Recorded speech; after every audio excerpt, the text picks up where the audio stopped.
As a psychotherapist and lifelong student of human behavior, I've been trying to understand something that troubles so many of us. How could so many Americans support a president and administration marked by such blatant immorality, cruelty, and deception? How could they cheer on policies that actively hurt them, their families, and their communities? How could they believe the endless lies? And how could they want someone in power who seems to be tearing down the very foundations of what's good about our country?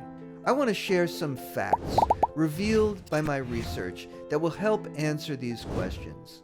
And while this might be hard to hear, I invite you to listen with an open mind and a compassionate heart. The data shows a clear pattern when we look at how they vote and the conditions of their lives.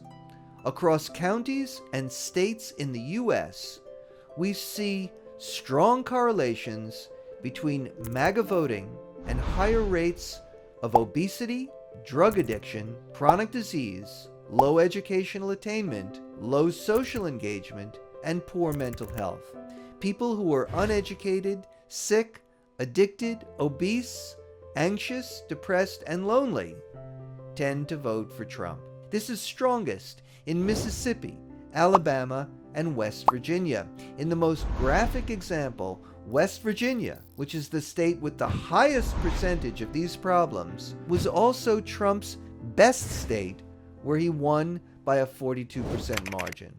And we see this pattern repeated in Kentucky, Tennessee, Arkansas, and Louisiana, and rural and non-metro areas of the Midwest. At the same time, states with lower rates of these problems, places where people are healthier, more educated, and more socially connected, tend to vote Democratic. For example, the Northeast and West Coast. So let's look at some maps. Here's the voting map in the last election. Here's the obesity map. Here's the drug addiction map. Here's the chronic illness map. Here's the educational attainment map. Here's the social engagement map.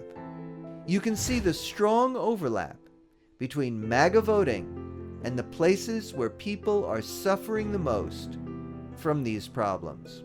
Why is this the case? The science tells us that all of these conditions affect how the brain functions. That's the key. When you're sick, addicted, isolated, poorly educated, and struggling mentally, you simply can't think as clearly. Your brain is literally impaired. Let's take these conditions one at a time.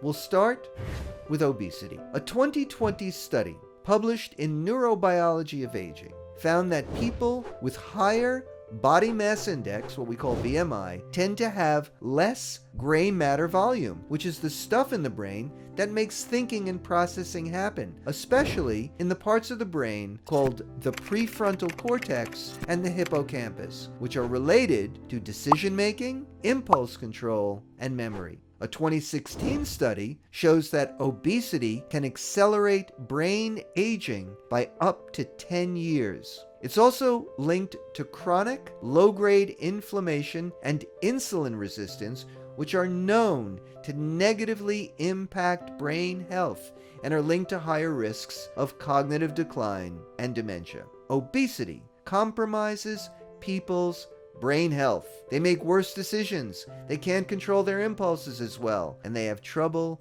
remembering things. Now let's go to drug addiction. Counties with higher rates of opioid use and drug addictions strongly align with higher Republican voting. These drugs rewire the brain's reward system, making the brain prioritize drugs over natural rewards, like loving relationships, healthy food, or positive goals. Over time, this desensitizes the brain so that what once felt good no longer does, except the drug, and eventually not even that. Chronic drug use, like obesity, impairs the prefrontal cortex, the area of the brain responsible for decision-making, impulse control, and judgment. The hippocampus, involved in learning and memory, can shrink with long-term use. Users have difficulty concentrating and have cognitive fog. Opioids disrupt the part of the nervous system which regulates stress. This can lead to heightened anxiety, depressive symptoms, and difficulty handling even minor stressors. When opioids are stopped, the user feels emotional and physical pain, irritability, and they lose the ability to enjoy life. Drug addiction rewires the brain. Just like the obese, their brains and nervous systems are impaired. They lose self-control. They make bad decisions. They can't concentrate. They can't control their impulses. They become emotionally dysregulated. They're depressed, anxious, irritable, angry, and negative about everything. Next, we'll go to chronic disease. Voter patterns correlate with health disparities. Republican counties report higher chronic disease and lower life expectancy than Democratic ones. Chronic disease often involves systemic inflammation, which can damage neurons and reduce the growth of new brain cells. It can impair neurotransmitters affecting mood and motivation. Chronic inflammation is strongly linked to cognitive decline, depression, and brain fog. Diseases like hypertension, diabetes, and heart disease reduce blood flow to the brain. Type 2 diabetes is especially dangerous. It can shrink the hippocampus and prefrontal cortex, impairing memory and executive function. Fatigue and mental fog are common symptoms of chronic respiratory conditions like COPD. Diseases that disrupt hormone production can affect concentration, memory, alertness, and mood. It can increase the risk of depression and anxiety. People with chronic diseases are at significantly higher risk for mild cognitive impairment, mood disorders, and stress sensitivity. Again, these conditions impair the parts of the brain that results in bad decision-making, poor thinking, brain fog, bad moods, and progressive decline in mental functioning. Now let's see how low educational attainment affects the brain. Here too, we see a strong connection between Trump voters and low educational attainment. Low educational attainment has a powerful and lasting effect on brain functioning. Higher levels of education are consistently associated with better executive function, memory, and attention. People with more education often maintain cognitive function longer. Educational attainment is closely tied to better working memory, impulse control, planning, and problem solving, and mental flexibility. And the brain grows stronger over time with mentally challenging tasks, which lifetime education provides. Education literally shapes the brain. It builds neural networks. It strengthens executive control and makes the mind more flexible and resilient. So just like the other conditions, low educational attainment negatively impacts the brain. Again, it leads to poor decision-making, mental rigidity, bad memory, compulsivity, and impulsivity, and worsening mental functioning over time. Finally, let's look at low social engagement. Low social engagement has measurable negative effects on brain function, impacting everything from memory and attention to mood and long-term cognitive health. In fact, neuroscience and psychology research increasingly views social connection as a core driver of brain health. Studies show that loneliness and social isolation are linked to reduced gray matter volume in those same key brain areas: the hippocampus for memory, the prefrontal cortex for decision-making and planning, and also the amygdala, the part of the brain that regulates emotions. Longitudinal research finds that people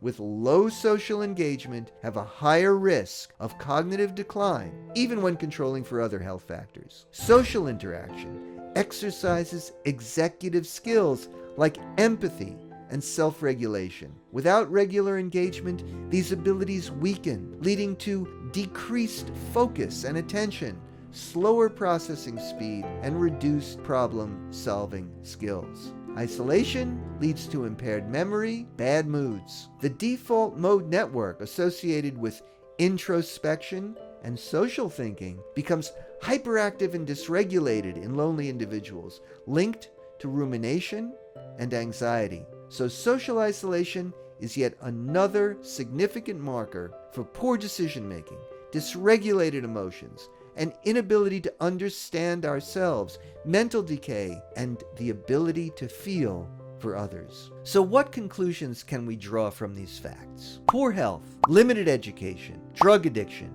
obesity, and low social engagement cluster in Republican-leaning rural and southeastern regions. All of these conditions, obesity, addiction, illness, poor education, and isolation, damage the brain. They impair reasoning, focus, memory, impulse control, emotional balance, and empathy. They increase anxiety, depression, irritability, and hopelessness. And people who suffer from these brain impairments tend to vote for Trump and Maga. These conditions and voting patterns are linked. Now, there are many different reasons that people voted for Trump, and not every Trump voter suffers from these conditions. And not every person who suffers with these conditions voted for Trump.